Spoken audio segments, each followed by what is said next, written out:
The Dialectic of Sex. The Case for Feminist Revolution. 1970. By Shulamith Firestone. Chapter 2.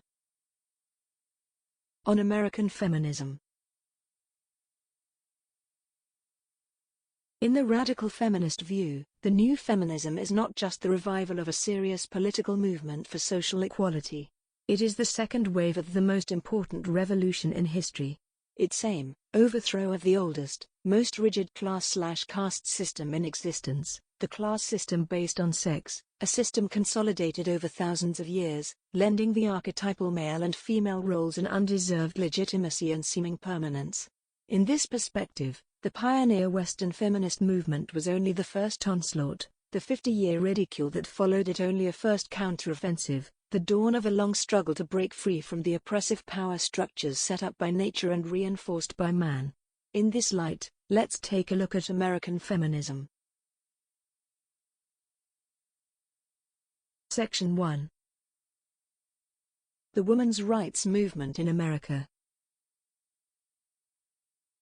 Though there have always been women rebels in history, the conditions have never before existed that would enable women effectively to overthrow their oppressive roles.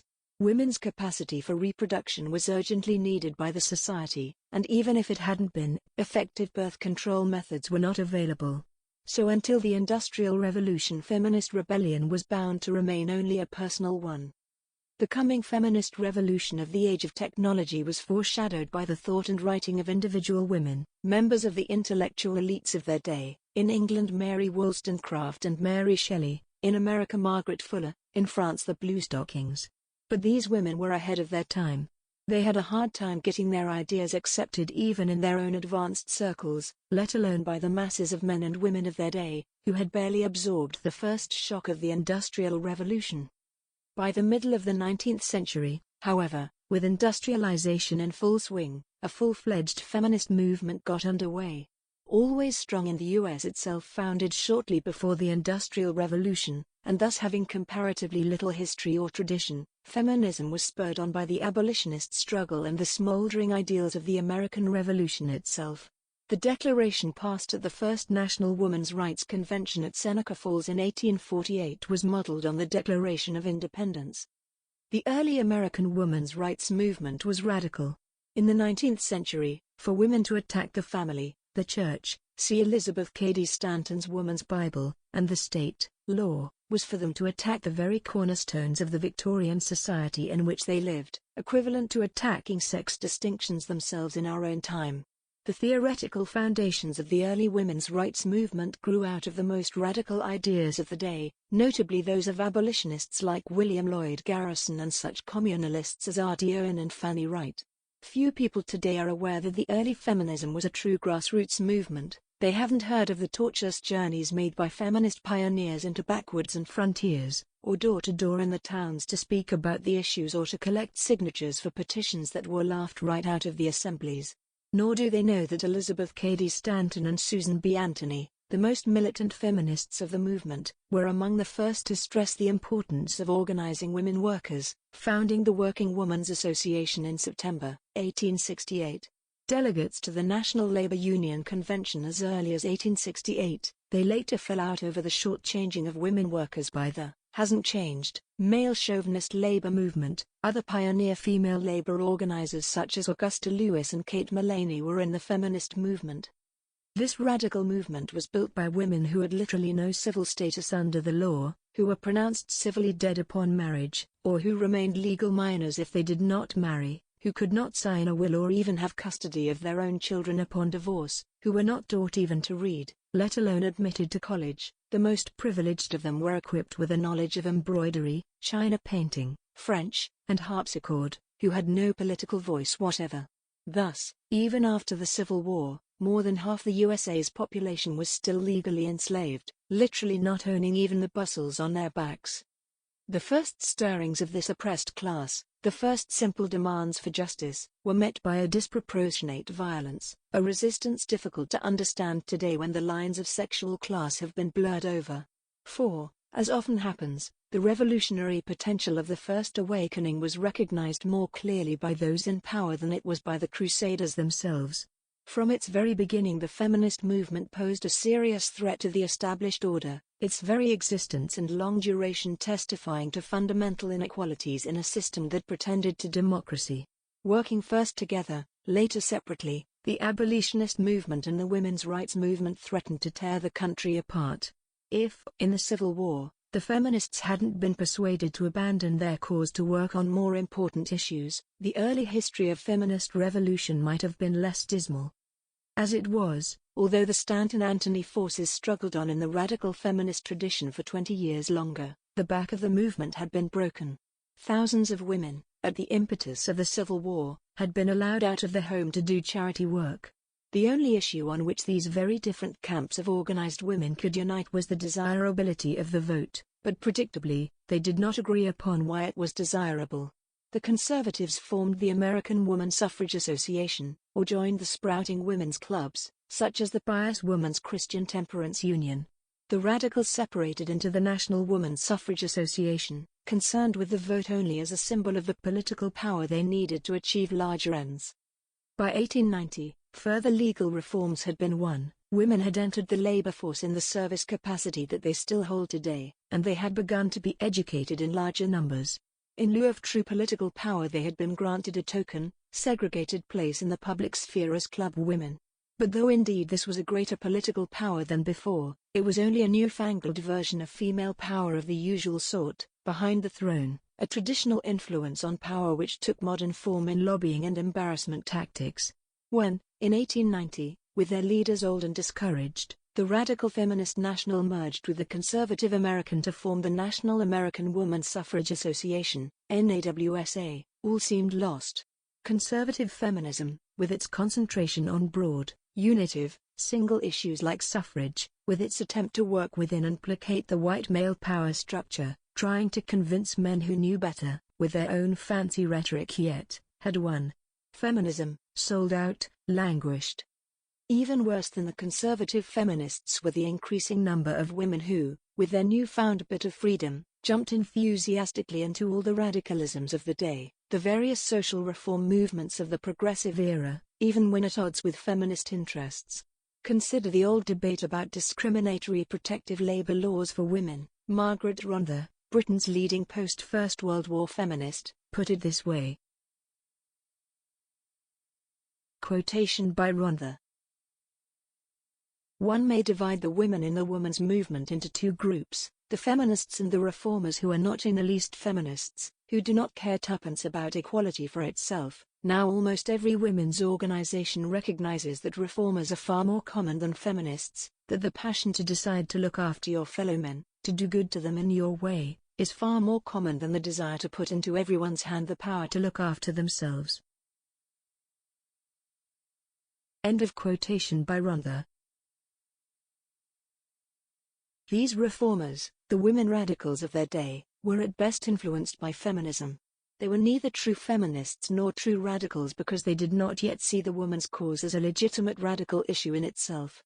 By seeing the women's rights movement as only tangent to another, more important politics, they were in a sense viewing themselves as defective men. Women's issues seemed to them special, sectarian, while issues that concerned men were human, universal.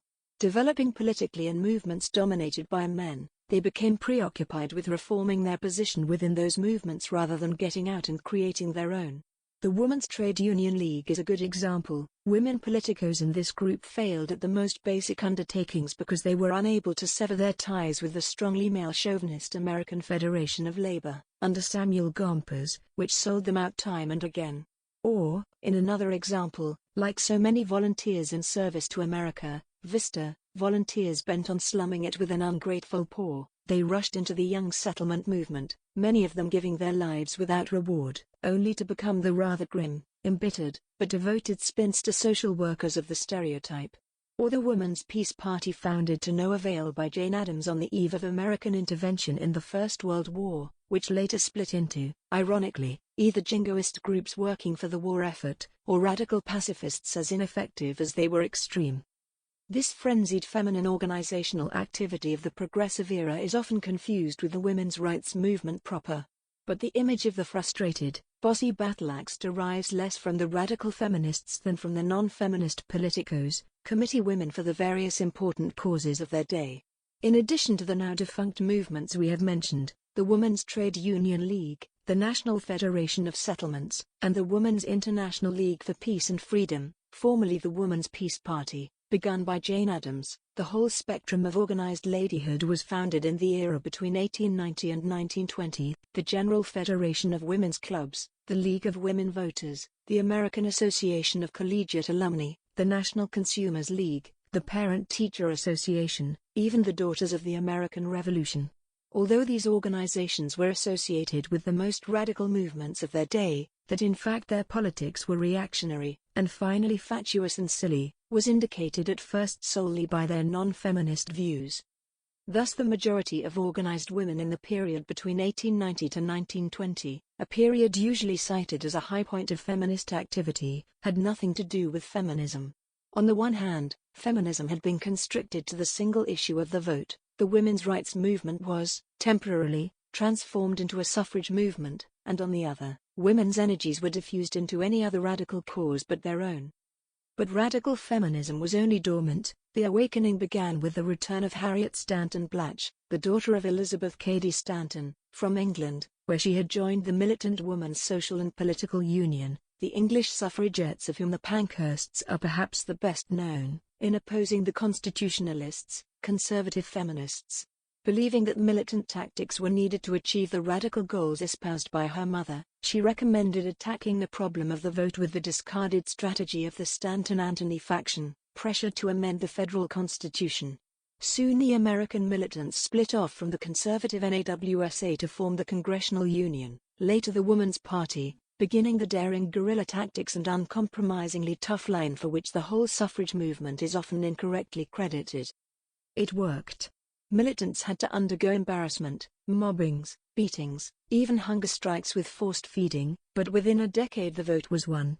The spark of radical feminism was just what the languishing suffrage movement needed to push through their single issue. It provided a new and sound approach, the pressure for a national amendment rather than the tedious state-by-state organizing method used for over 30 years, a militancy that dramatized the urgency of the woman issue, and above all, a wider perspective, one in which the vote was seen as only the first of many goals, and therefore to be won as quickly as possible. The mild demands of the conservative feminists, who had all but pleaded that if they won the vote they wouldn't use it, were welcomed as by far the lesser of two evils in comparison with the demands of the Woman's Party. But with the granting of the vote the establishment co-opted the woman's movement. As one gentleman of that period, quoted by William O'Neill in Everyone Was Brave, summarized it, "Nevertheless woman suffrage is a good thing if only to have it over with." Mrs. Oliver Hazard Perry Belmont of the Woman's Party urged women to boycott the elections, husband your new power. Suffragists did not fight for your emancipation for 70 years to have you become servants to men's parties. Charlotte Perkins Gilman seconded this. Quotation by Perkins Gilman. The power women will be able to exercise lies with their not joining a party system of men. The party system of politics is a trick of men to conceal the real issues. Women should work for the measures they want outside of party politics. It is because the old political parties realize that women's influence will be so negligible on the inside that they are so eager to get women to join them. End of quotation by Perkins Gilman. But none of this was to any avail. Even the formation of a new Woman's Party on the 18th of February 1921, as an alternative to the major parties that were so rapidly absorbing women's new political strength, could not resuscitate the dying movement. The granting of the vote to the suffrage movement killed the women's rights movement. Though the anti-feminist forces appeared to give in, they did so in name only. They never lost. By the time the vote was granted, the long channeling of feminist energies into the limited goal of suffrage, seen initially as only one step to political power, had thoroughly depleted the women's rights movement. The monster ballot had swallowed everything else. 3 generations had elapsed from the time of the inception of the women's rights movement. The master planners all were dead. The women who later joined the feminist movement to work for the single issue of the vote had never had time to develop a broader consciousness. By then they had forgotten what the vote was for. The opposition had had its way. Of all that struggle, what is even remembered? The fight for suffrage alone, not worth much to women, as later events bore out, was an endless war against the most reactionary forces in America at the time, which, as Eleanor Flexner shows in Century of Struggle, included the biggest capitalist interests of the North, i.e. oil, manufacturing, railroad, and liquor interests, the racist bloc of Southern states, which, in addition to their own bigotry about women, were afraid to grant the woman's vote because it would enfranchise another half of the Negro race, as well as draw attention to the hypocrisy of universal male suffrage, and, finally, the machine of government itself. The work involved to achieve this vote was staggering. Carrie Chapman Catt estimated that. Quotation from Chapman Catt. To get the word male out of the Constitution cost the women of this country 52 years of pauseless campaign. During that time they were forced to conduct 56 campaigns of referenda to male voters, 480 campaigns to get legislatures to submit suffrage amendments to voters, 47 campaigns to get state constitutional conventions to write woman suffrage into state constitutions, 277 campaigns to get state party conventions to include woman suffrage planks, 30 campaigns to get presidential party conventions to adopt woman suffrage planks in party platforms, and 19 successive campaigns with 19 successive congresses. End of quotation from Chapman Catt. Thus defeat was so frequent, and victory so rare, and then achieved by such bare margins, that even to read about the struggle for suffrage is exhausting, let alone to have lived through it and fought for it. The lapse of historians in this area is understandable, if not pardonable. But, as we have seen, suffrage was only one small aspect of what the women's rights movement was all about. 100 years of brilliant personalities and important events have also been erased from American history.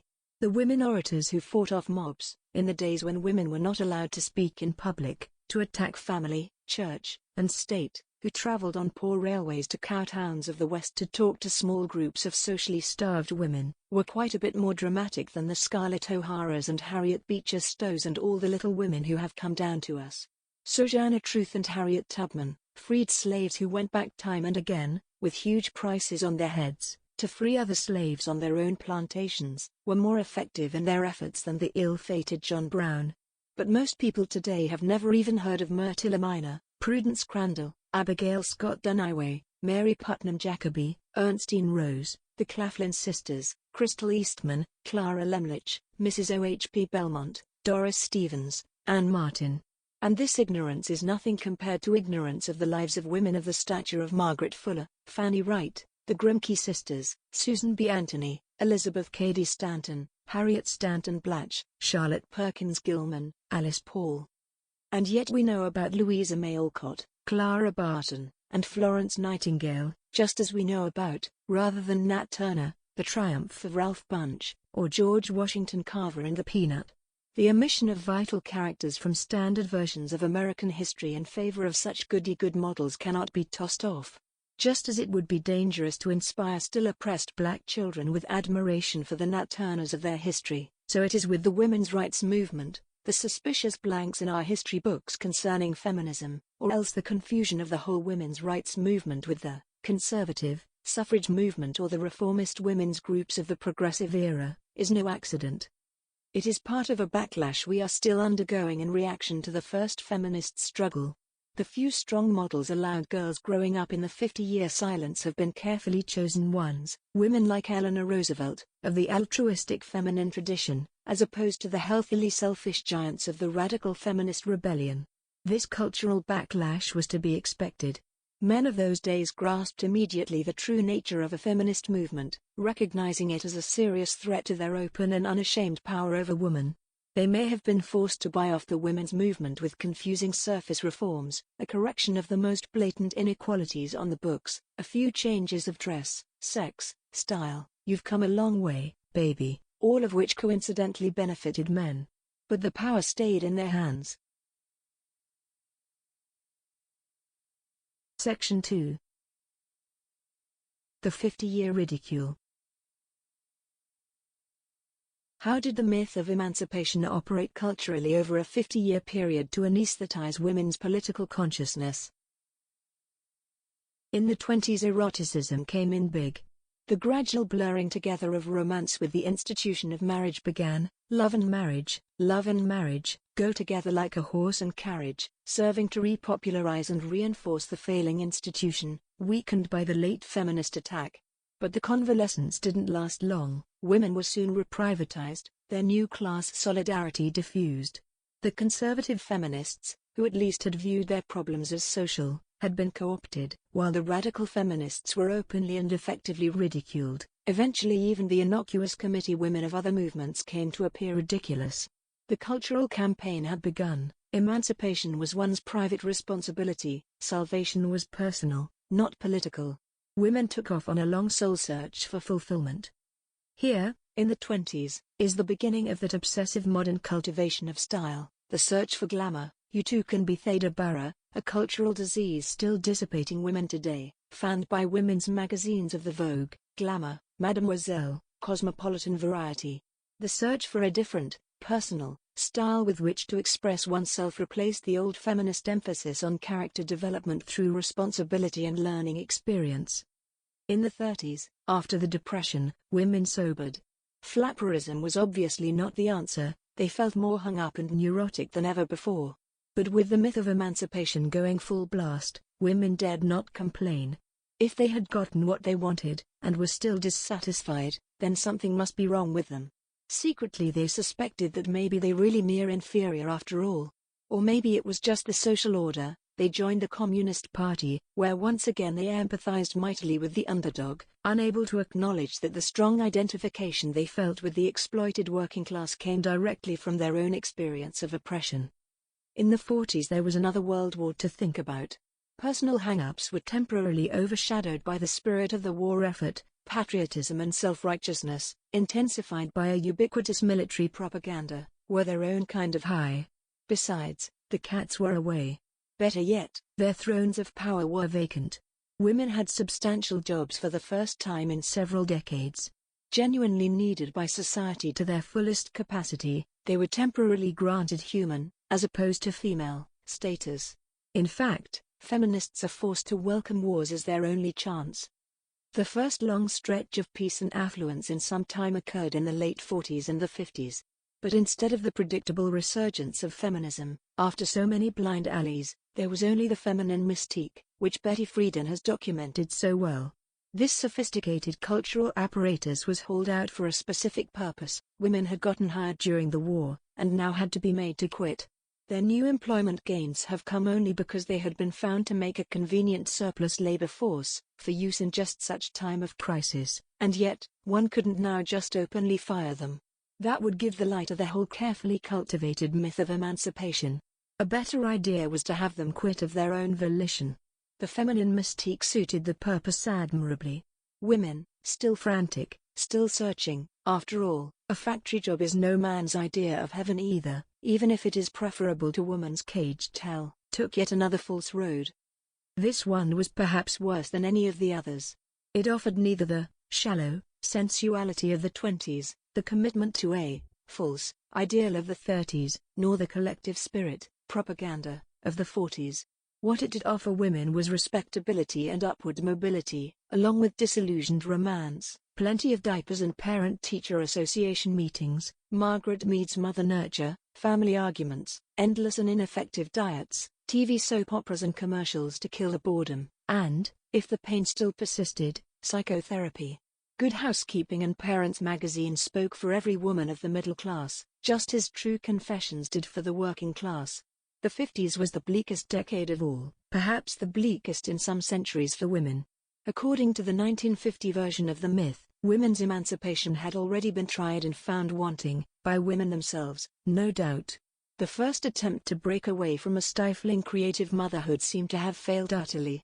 All authentic knowledge of the old feminist movement by this time had been buried, and with it the knowledge that woman's present misery was the product of a still virulent backlash. For the youth of the 50s there was an even more sophisticated cultural apparatus, teenagerism, the latest guise of that persevering romanticism so bent on shoring up, by cultural fiat, a crumbling family structure. See Chapter 7, The Culture of Romance. Young girls of all ages dreamed of escaping the dulled homes of their mothers through teenage romance. The parked car, an established tradition since the era of the flappers, became an urgent necessity, perhaps the one prop that best characterized the passions of the 50s. See Edward Keenholz's environment of the parked car. The rituals of the high school dating game compared in formality with the finest of Deep South chivalric tradition, its 20th century belle now a baton-twirling, Sweet 16 cheerleader. The highest goal that a girl could achieve was popularity, the old pleasing grace in modern form. But the boys couldn't take it. The cloying romanticism and sentimentality designed to keep women in their place had side effects on the men involved. If there was to be a ritual of girl chasing, some males too would have to be sacrificed to it. Barbie needed a Ken. But dating was a drag. Can I borrow the car tonight, Dad? Surely there must be an easier way to get sex. Frankie Avalon and Paul Anka crooned to teenage girls. The boys were tuned out. In the 60s the boys split.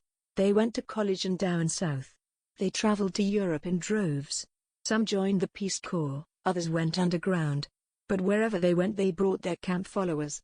Liberated men needed groovy chicks who could swing with their new lifestyle. Women tried. They needed sex. Women complied. But that's all they needed from women.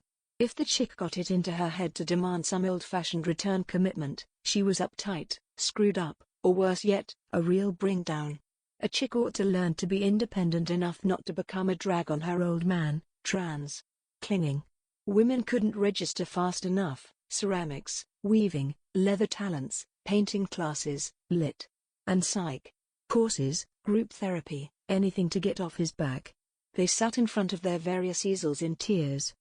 Which is not to suggest that the chicks themselves did not originally want to escape from Nowheresville.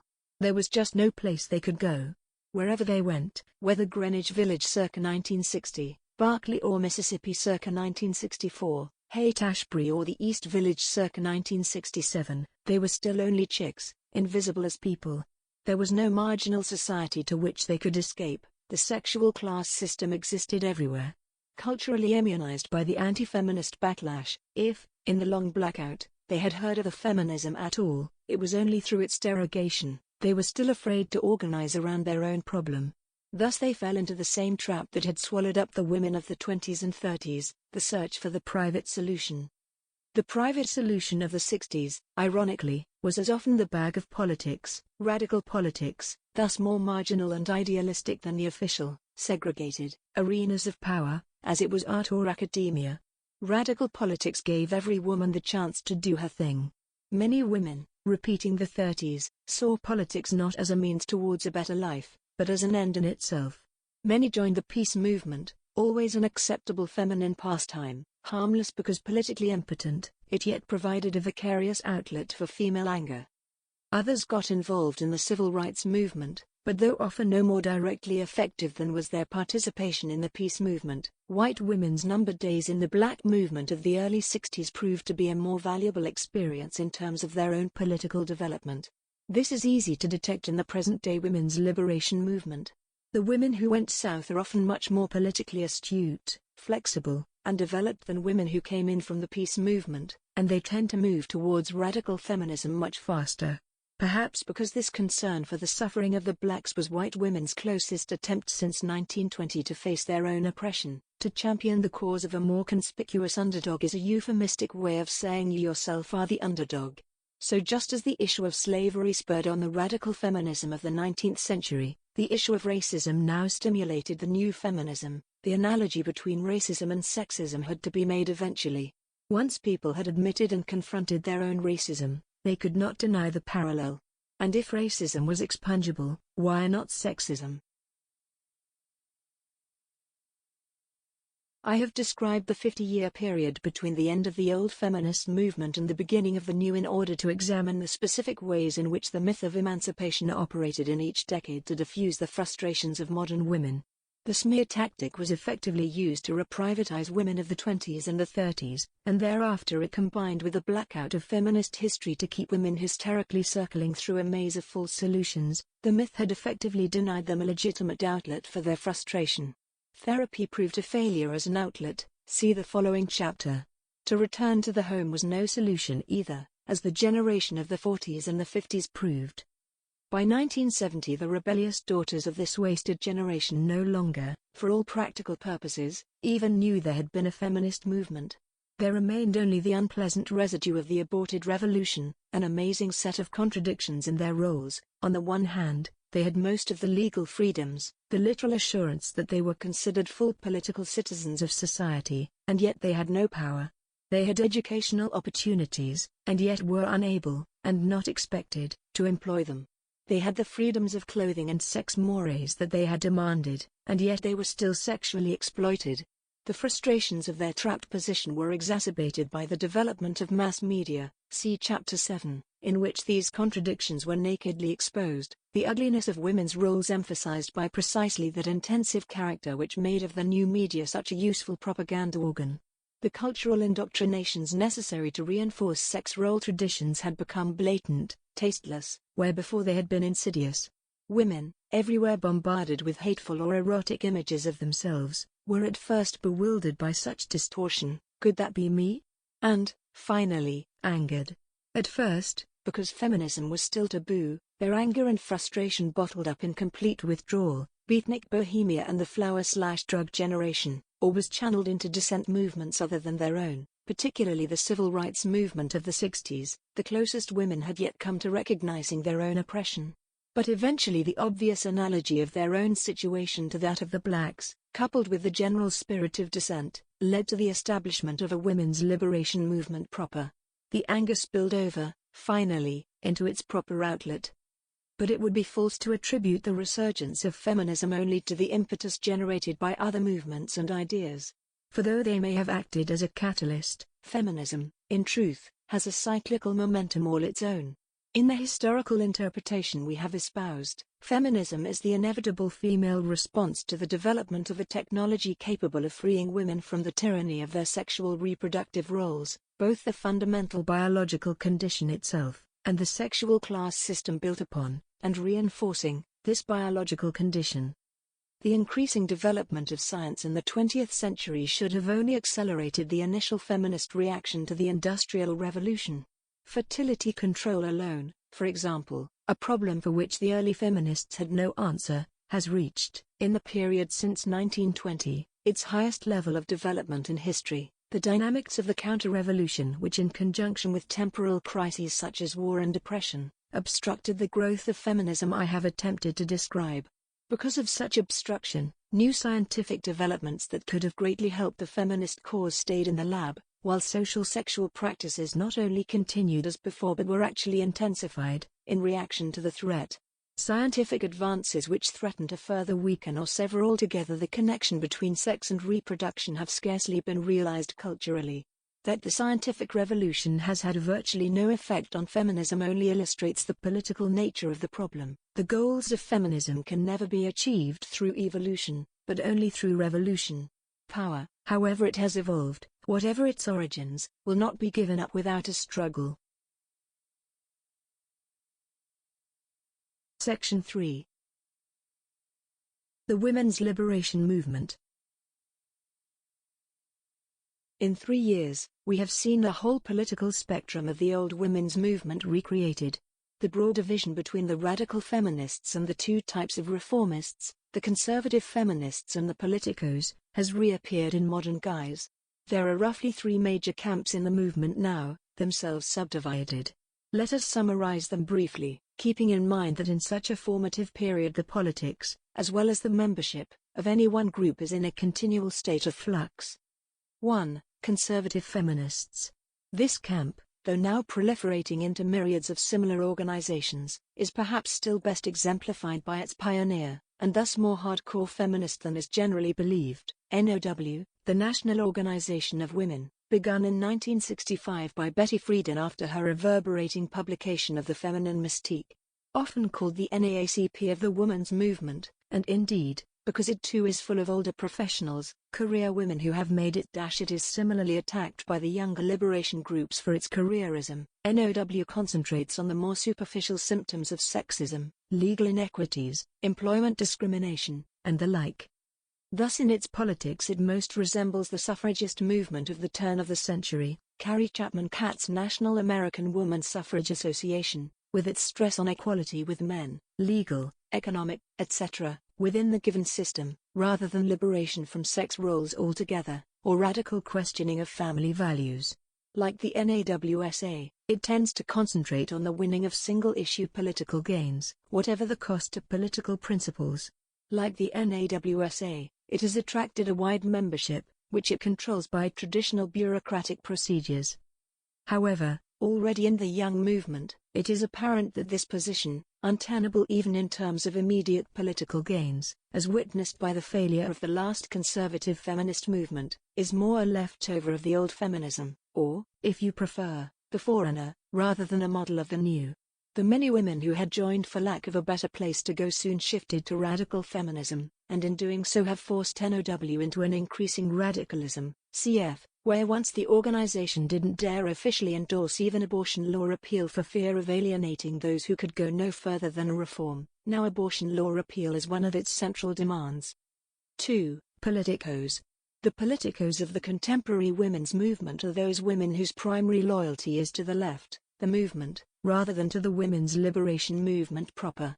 Like the politicos of the progressive era, contemporary politicos see feminism as only tangent to real radical politics, instead of central, directly radical in itself. They still see male issues, for example, the draft, as universal, and female issues, for example, abortion, as sectarian. Within the contemporary politica category is still a smaller spectrum, which can be roughly broken down as follows. A. Ladies' auxiliaries of the left. Every major faction on the left, and even some unions, by now, after considerable resistance, have their women's lib caucuses, which agitate against male chauvinism within the organization, and for greater decision-making power for women. The politicos of these caucuses are reformist in that their main objective is to improve their own situation within the limited arena of leftist politics. Other women are, at best, their foremost constituency, strictly women's issues no more than a useful radicalizing tool to recruit women into the larger struggle. Thus their attitude towards other women tends to be patronizing and evangelistic, the organizer approach. Here are some female Black Panthers in an interview in the movement, an underground paper, stating it in a way that is perhaps embarrassing to the white left in its blatancy, but that nevertheless is typical of, because lifted from, most white revolutionary rhetoric on the subject. Quotation from the movement. It's very important that women who are more advanced, who already understand revolutionary principles, go to them and explain it to them and struggle with them. We have to recognize that women are backwards politically and that we must struggle with them. End of quotation from the movement. Or again, concerning an independent women's movement. Quotation from the movement. They lose sight of the primary struggle. Some special organizing of women's groups is possible, perhaps, but dangerous, in terms of turning in on themselves, in terms of becoming petty bourgeois little cliques where they just talk about taking care of the kids all the time, or become a gripe session. End of quotation from the movement. We have here a complete denial by blacks, and women, no less, of their own principles of black power as applied to another group, the right of the oppressed to organize around their oppression as they see and define it.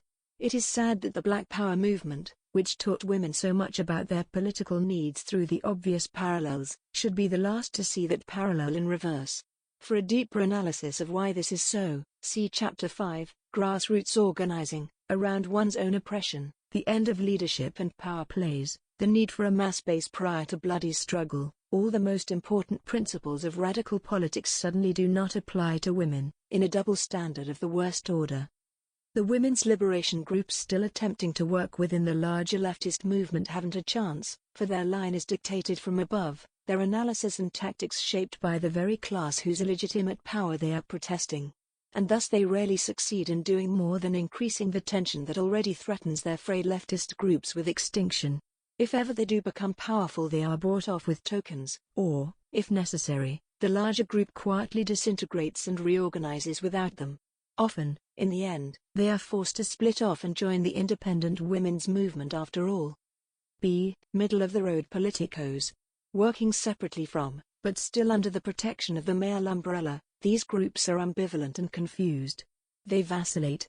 Their obvious imitation of traditional, male, left analysis, rhetoric, tactics, and strategy, whether or not they are suited to the achievement of their own distinct goals, is compensated for by a lot of sentimentalizing about the oppressed sisters out there.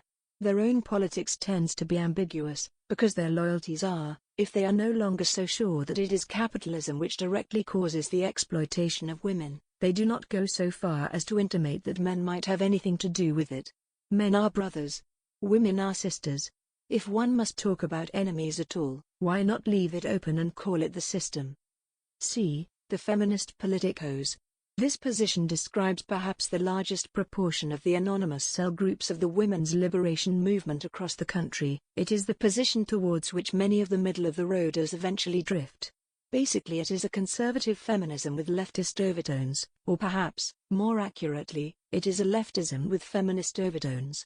While the feminist politicos admit that women must organize around their own oppression as they feel it, that they can best do this in independent groups, and that the primary concentration of any women's group should be on women's issues, every effort is still made to fit such activities into the existing leftist analysis and framework of priorities, in which, of course, ladies never go first.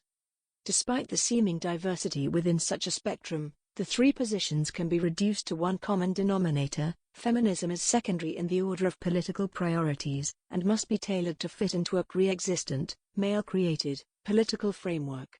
The fear that if it isn't watched, feminism will go off the deep end, to become divorced from the revolution, gives away the politicos' fear that feminism is not a legitimate issue in itself, one that will, unfortunately, require a revolution to achieve its ends.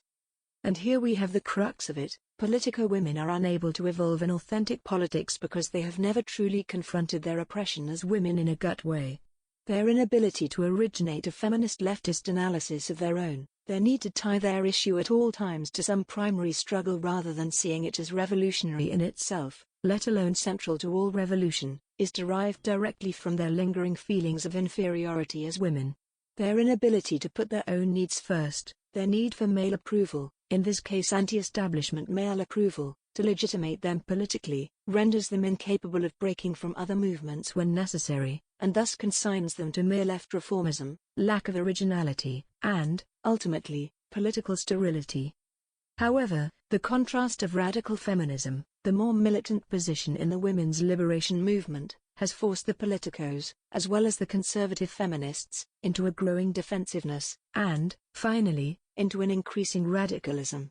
At first, Cuban and Vietnamese National Liberation Front women were the unquestioned models, their freedom idolized. Now there is a let's wait and see attitude. Last year, purely feminist issues were never brought up without tacking on a tribute to the blacks, workers, or students. This year, spokesmen on the left instead talk pompously and importantly of the abolition of the nuclear family. For the left brotherhood have been quick to jump in to see what they could co-opt, coming up with a statement against monogamy, at which clear sign of male at work, feminists could only laugh bitterly. But still, where the Students for a Democratic Society, SDS, didn't care a damn about a silly woman's movement a few years ago, it now has taken to giving its women a more and more glamorous role to keep them from bolting, for example, first place on the 10 most wanted list of weathermen and assorted gorillas. There are the beginnings of the official leftist acknowledgement of women as an important oppressed group in their own right, some shallow understanding of the need for an independent feminist movement, some degree of consideration of women's issues and complaints, for example, abortion or daycare centers, and the growing tokenism. And, as with the early stages of Black Power, there is the same attempt to appease, the same nervous liberal laughter, the same insensitivity to how it feels to be a woman, disguised under a "we're trying give us a kiss" grin. 3. Radical feminism. The two positions we have described usually generate a third, the radical feminist position. The women in its ranks range from disillusioned moderate feminists from NOW to disillusioned leftists from the women's liberation movement, and include others who had been waiting for just such an alternative, women for whom neither conservative bureaucratic feminism nor warmed-over leftist dogma had much appeal. The contemporary radical feminist position is the direct descendant of the radical feminist line in the old movement, notably that championed by Stanton and Anthony, and later by the militant Congressional Union subsequently known as the Woman's Party. It sees feminist issues not only as women's first priority, but as central to any larger revolutionary analysis.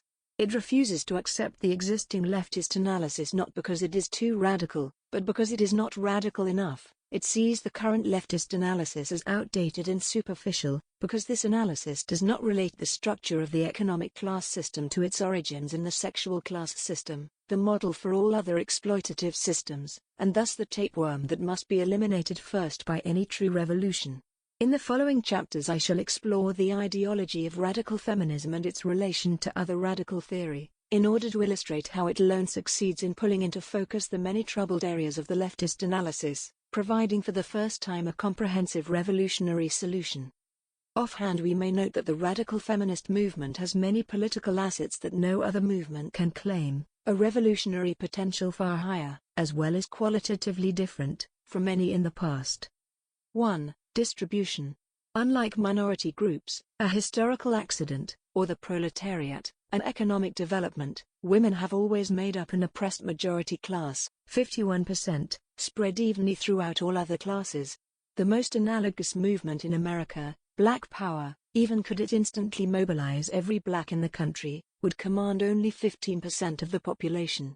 Indeed, all the oppressed minorities together, generously assuming no factional infighting, would not make up a majority, unless you included women.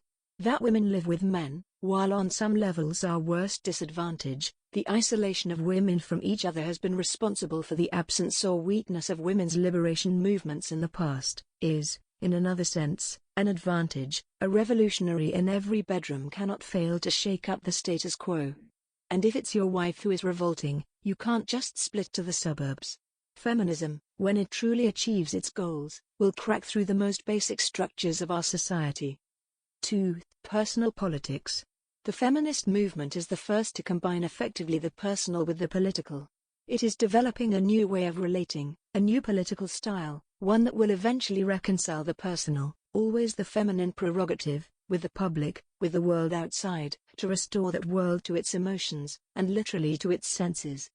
The dichotomy between emotions and intellect has kept the established movement from developing a mass base. On the one hand, there are the orthodox leftists, either abstract university intellectuals out of touch with concrete reality, or, in their activist guise, militantly anti-machismo, self-indulgent in their action with little concern for political effectiveness. On the other, there is Woodstock Nation, the youth revolt, the flower and drug generation of hippies, yippies, crazies, motherfuckers, mad dogs, hog farmers, and the like, who, though they understand that the old leafleting and pamphleting and Marxist analysis are no longer where it's at, that the problem is much deeper than merely the struggle of the proletariat, which, in any case, is hardly the American vanguard, yet have no solid historical analysis of their own with which to replace it, indeed, who are apolitical. Thus the movement is foundering, either marginal, splintered, and ineffective due to its rigid and outdated analysis or, where it does have mass movement appeal, lacking a solid base in history and economics, drop out rather than revolutionary. The feminist movement is the urgently needed solder. 3. The end of power psychology. Most revolutionary movements are unable to practice among themselves what they preach. Strong leadership cults, factionalism, ego-tripping, backbiting are the rule rather than the exception. The women's movement, in its short history, has a somewhat better record than most in this area. One of its major stated goals is internal democracy, and it goes to, often absurd, lengths to pursue this goal. Which is not to claim that it is successful. There is much more rhetoric than reality on the subject, often disguising hypocritically the same old games and power plays, often with new and complex feminine variations. But it is too much to expect that, given its deep roots in sexual class and family structure, Anyone born today would be successful at eliminating the power psychology. And though it is true that many females have never assumed the dominant, power over others, role, there are many others who, identifying all their lives with men, find themselves in the peculiar position of having to eradicate, at the same time, not only their submissive natures, but their dominant natures as well, thus burning their candle at both ends. But if any revolutionary movement can succeed at establishing an egalitarian structure, radical feminism will. To question the basic relations between the sexes and between parents and children is to take the psychological pattern of dominant submission to its very roots. Through examining politically this psychology, feminism will be the first movement ever to deal in a materialist way with the problem.